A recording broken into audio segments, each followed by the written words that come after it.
Hello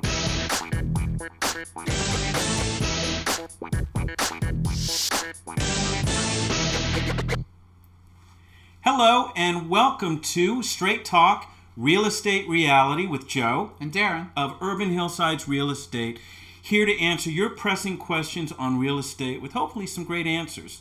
We want to help.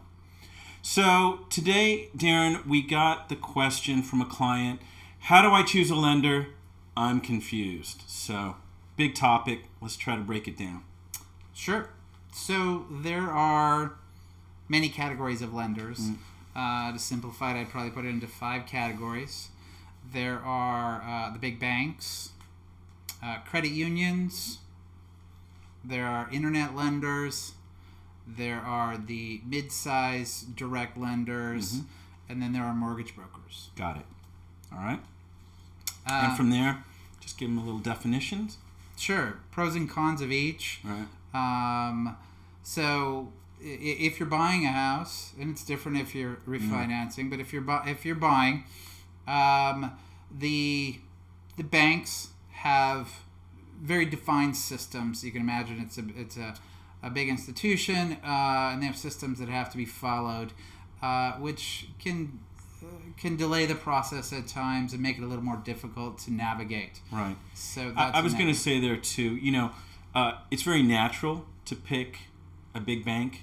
Perhaps you've got your checking account with them, you're doing other business with them, they've got huge marketing muscle, and it's very obvious why you would do that. But it's more than just exchanging and getting a loan on money, especially with real estate. Right. It's an aggressive market and a very important aspect of getting a property. Is having a good lender that will close the transaction. And often more experienced agents recognize that it's more of a struggle with a larger bank and lender. Got it. Moving on to credit unions, they also have very defined systems that can be more difficult to navigate. Right. Sometimes you might have some more local representation that will make you feel more connected in the process. Right.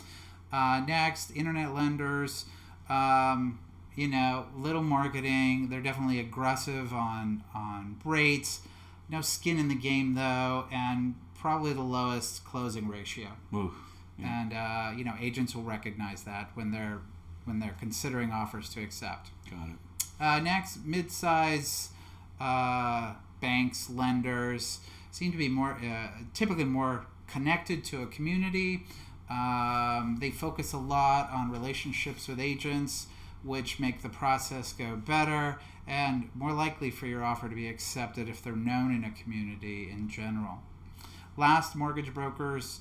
That cycles back to the big banks. Typically, they're shopping your loan from a large pool, and then they're another layer in the process. Right. So that's the key, right? We don't want as many layers as sometimes these entities want. We want to have direct connection, skin in the game, accountability, reputation. All those things make a lot of sense when you're shopping and looking for the right lender. So anything else about the ideal lender?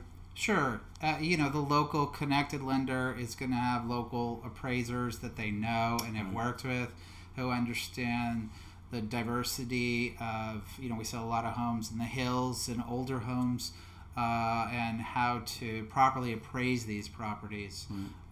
So that's really important. Right. And that's the thing. I mean, just the bottom line of all this is, look, we're in a seller's market, multiple offers on the same property, and these big distinctions make sense if you're on the seller's side and it's an equal offer. Who's that lender?